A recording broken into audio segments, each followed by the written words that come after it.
2 Corinthians, the 4th chapter. I want to begin in the 16th verse.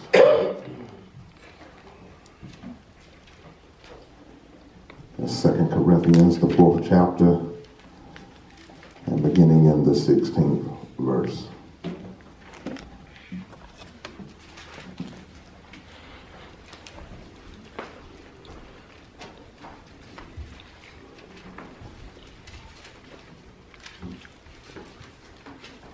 Second Corinthians, 4th chapter, beginning in verse 16.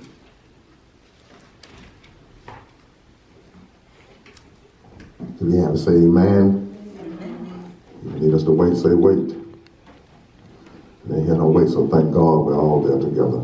It reads, "For which cause we faint not, but though our outward man perish, yet the inward man is renewed day by day. Amen. For our light affliction, which is but for a moment, worketh for us a far more exceeding and eternal weight of glory. While we look not at the things which are seen, but at the things which are not seen. For the things which are seen are temporal, but the things which are not seen are eternal." Amen. You may be seated. "For which cause we faint not, but though our outward man perish, yet the inward man is renewed day by day. Yes. For our light affliction, which is but for a moment, worketh for us a far more exceeding and eternal weight of glory. While we look not at the things which are seen, but at the things which are not seen. For the things which are seen are temporal, but the things which are not seen are eternal." I just want to simply preach about the contrast in change. The contrast in change.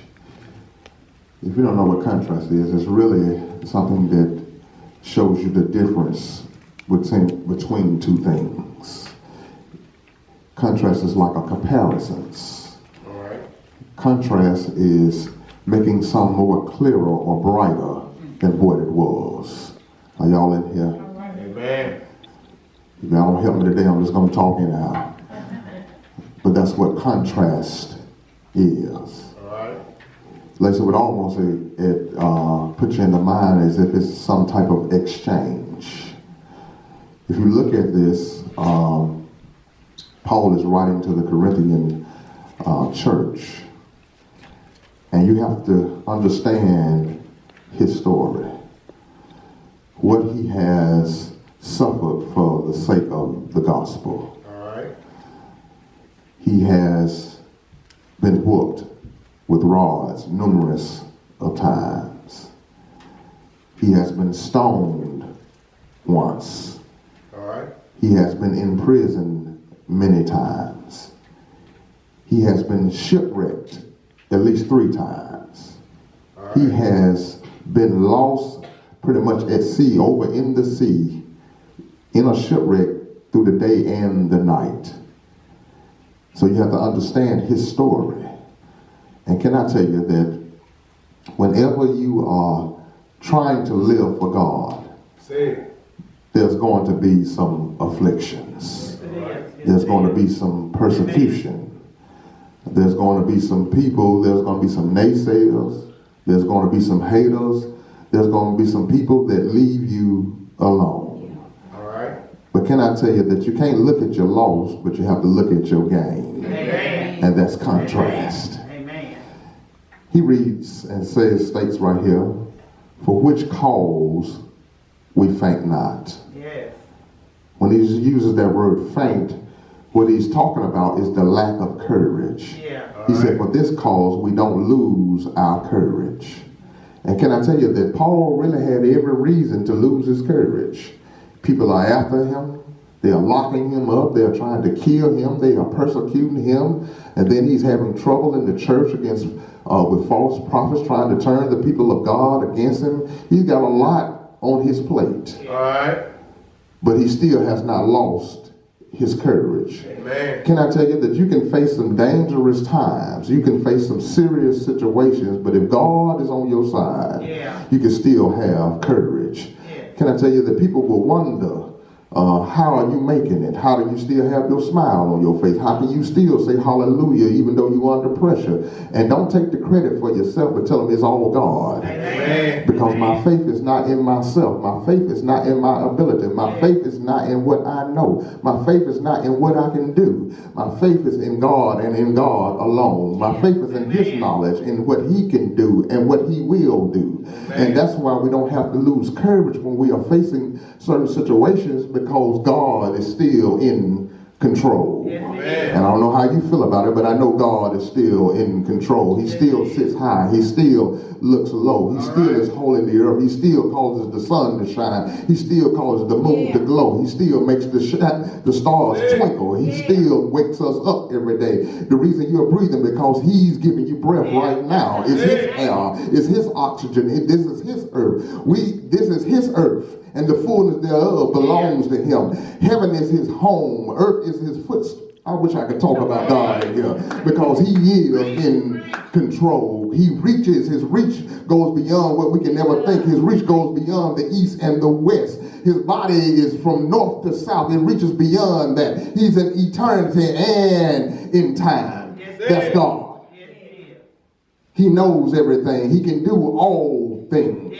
He's everywhere all the time. That's God. And when you know God like you're supposed to know God, you can still keep your courage in the midst of adversity, in the midst of people mistreating you. You still can have your courage, because my courage and my faith is in him and not in myself, and not in my friends, not in my job, not in my car, not in my home, not in my money, not in the government. It's all in God. And when you tie everything into God, because he's in control of everything, you can keep on running on to see what the end is going to be. Because I'm leaning and depending on God for everything. For every breath, I'm leaning and depending on him. For every smile I try to conjure up, I've got to lean and depend on him. I lean and depend on him to wipe every tear from my eyes. Y'all ain't in here. I lean and depend on him because he tells me weeping may endure for a night, but joy comes in the morning. So although I might have some not so good times, I know another good time is going to roll around, because God is still in control. Amen. Yes, he is. He says, for which cause we faint not. He said, I don't lose my courage. He said, and here are the reasons. He states this fact, Ms. Collins. He said, but though our outward man perish, yet the inward man is renewed day by day. Amen. He says, first of all, he said, we don't lose courage.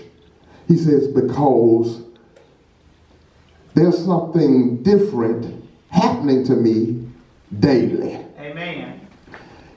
And I don't know how you feel about it, but you fit that picture. Yeah. Because every day, no matter how young, no matter how old you are, there's something different happening with you every day. Yes, it is. Well, first of all, he talks about the outward man. He said the outward man is perishing. Yes, it is. Can I tell you that every day that you're on this earth, you are dying? Yeah. Y'all ain't in here. Not trying to scare nobody, but that's why we get old. That's why we get gray hair. That's why we start getting aches and pains, because the outward man perishes. But watch this. Here's the contrast. He says, although I'm perishing on the outside, I'm dying on the outside, but I'm living on the inside. He says that although I am dying on the outside, aches and pains, he says I'm becoming more alive every day in my inner man. I wish I had somebody that could shout over that although the body is dying, the spirit is yet getting stronger. My body is getting weak, but my spirit is getting stronger. Y'all ain't in here. My eyes might be starting to get blind, but my spirit can see more clearly. Are y'all in here? My body is hurting, but my spirit is more becoming healed more and more every day. Oh, yes, it is. He says that's the contrast in change. He says that I am being renewed every day. That's good news. That although I am dying, I am becoming more and more alive. And that's the exchange. That's the contrast in the change. That although I got to leave this world, see, but when I leave this world, that's the end of this, but that's a beginning for something else. And can I tell you, a lot of times you got to end some things to begin other things. That's why you got to complete some things so you can get to some other things. Don't leave stuff half done, something you need to complete so you can move on to the next thing. He says, listen here, he says, I'm not going to lose my courage because I understand that God is making a difference in my life every day. And I don't know how you feel about it, but can I tell you that every day God has his hand on your heart and on your soul, fixing things, moving emotions around, moving different hearts around, making hard hearts become soft, y'all in here, replacing your sorrow with joy. That's how God is operating every day. He's giving you forgiveness when you wanted to cuss somebody. He's moving that out of your life because he's renewing you every day. Amen. Amen. He says, I'm dying on the outside, but don't feel sorry for me because I'm becoming alive in my inner man. And that's why I'm here, because this is not the end of the story right here, but only the beginning. Yeah. All right. Yes, it is. He says, there's a difference happening every day. That's the exchange. I got to die so that I can live. Amen. Y'all ain't in here. And see, that's what salvation is. Yeah. Salvation, Jesus died Yes, it is. so you can live. Yeah. You have to die. I told y'all that you got to die to your own will so that you can live for Christ. Are y'all in this house? All right. He says, I'm becoming different daily. But then watch this. He says, for which cause we faint not, but though our outward man perish, yet the inward man is renewed day by day. All right. It gives us this daily difference, or these differences happening daily. But here's another contrast in this change. He says, for our light affliction, which is but for a moment, Yeah. worketh for us a far more exceeding and eternal weight of glory. Now I just told you all the trouble that Paul was having, All right. going back and forth to prison, being beat up, making a public spectacle for the sake of the gospel, being almost stoned to death.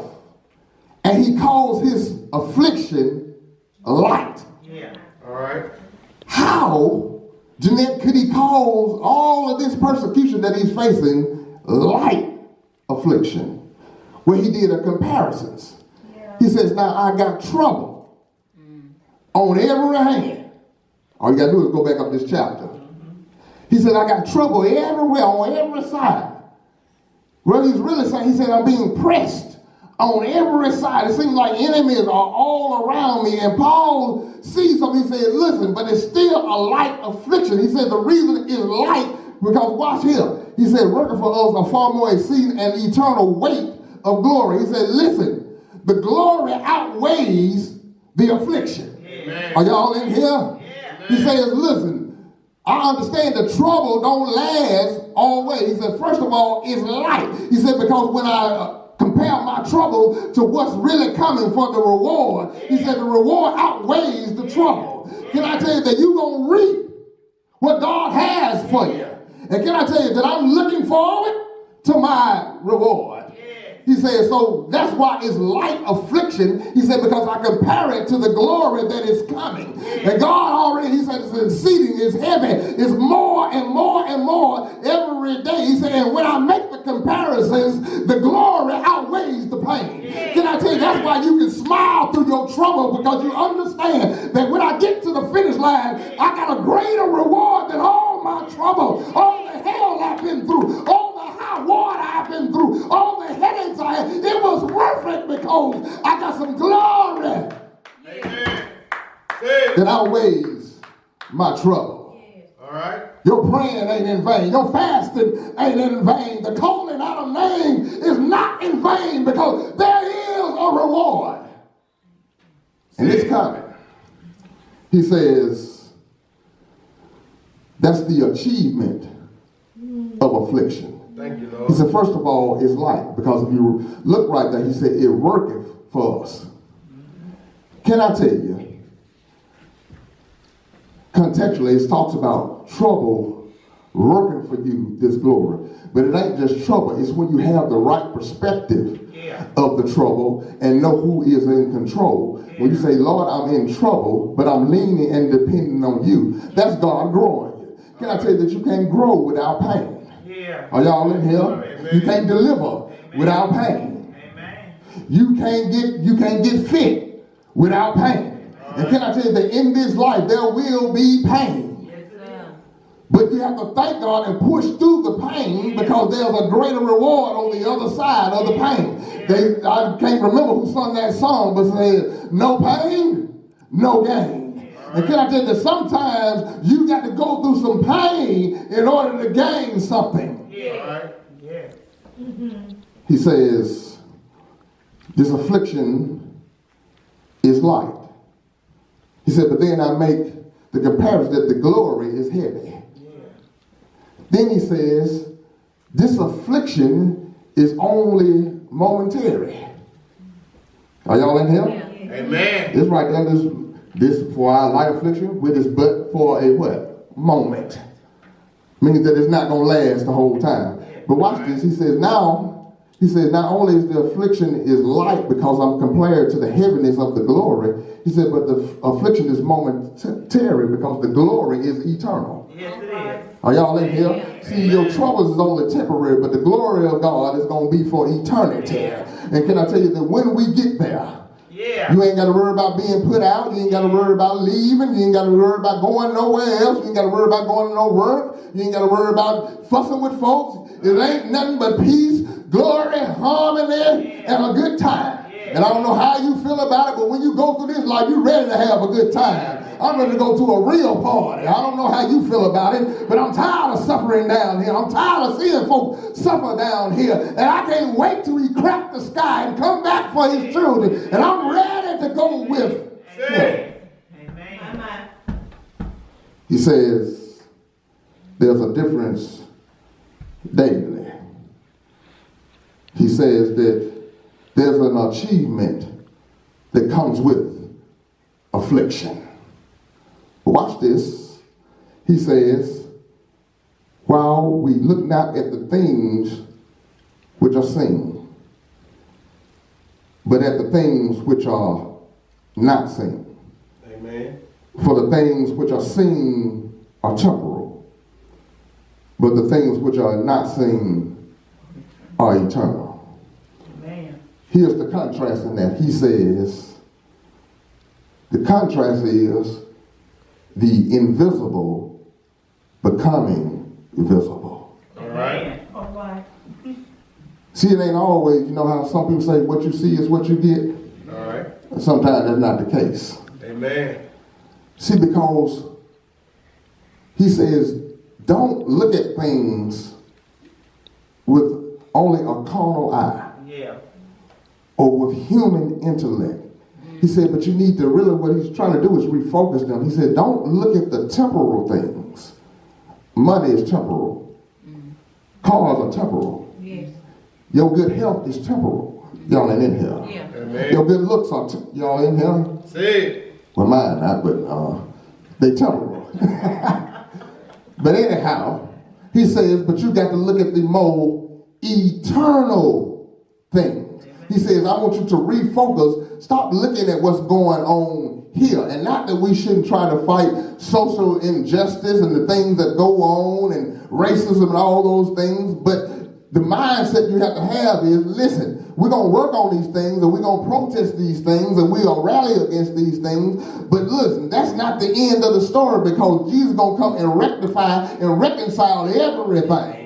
And I don't know how you feel about it, but I'm waiting on that great judge that is going to set things right. He's going to make things fair. He's going to even the slate. Are y'all in here? He's going to even the playing field. Are y'all in here? And then he's going to take his children on home and we go up higher. All right.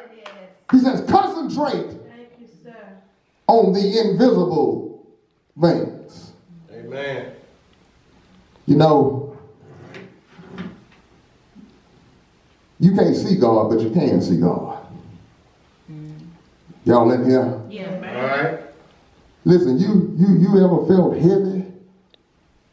You ever felt Yes. depressed and you went down on your knees and prayed to God? Ain't nobody came in there after you got up. Ain't nobody came in there and gave you no antidepressants. Ain't nobody gave you no Tylenol, but you feel better. Yeah. That's when you know the invisible Yes. is working. Amen. And can I tell you that I see God's hand in my life all the time. Yeah.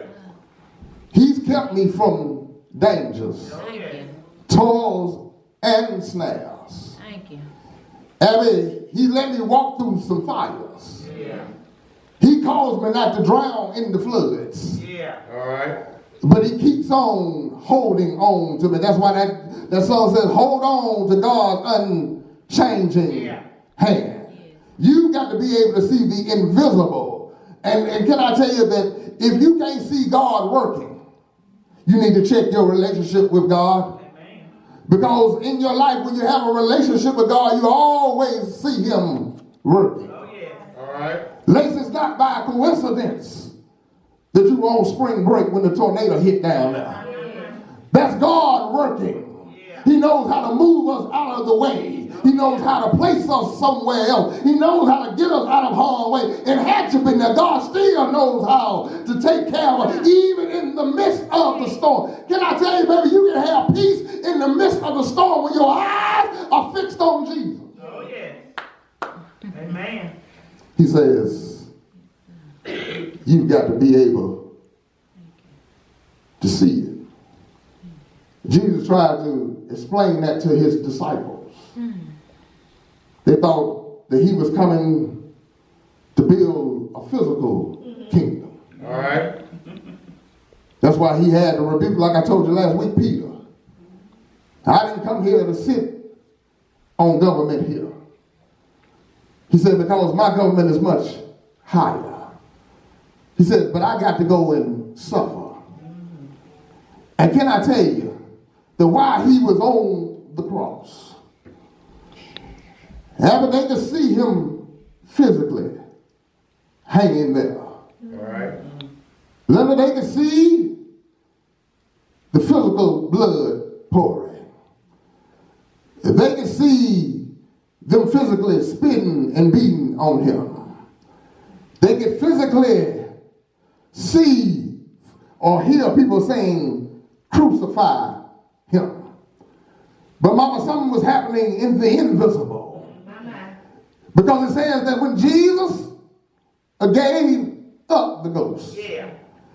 that the veil was rent from top to bottom. Where in the invisible, what God was doing was he was giving us total access to him. All right. And I don't know how you feel about it, but when Jesus got up, he gave us some invisible keys. Amen. He gave us some joy from heaven. All Yeah. right. He gave us strength from heaven. All right. He gave us that keep on keeping on type of attitude from heaven. Yeah. He said, I want you to concentrate on the invisible. The things you can't see. You wondering why didn't nobody break in your house last night? Because you can see the angels encamped around your house. Yeah. You wondering why you woke up, you can see the angels encamped around your bedside. He says, there is an invisible world, which is in eternity. Yes. And you can't see it yet, but know that it's there. And concentrate on that. That's the contrast of change. When we make a comparison, listen, trouble don't last always. Amen. It's light.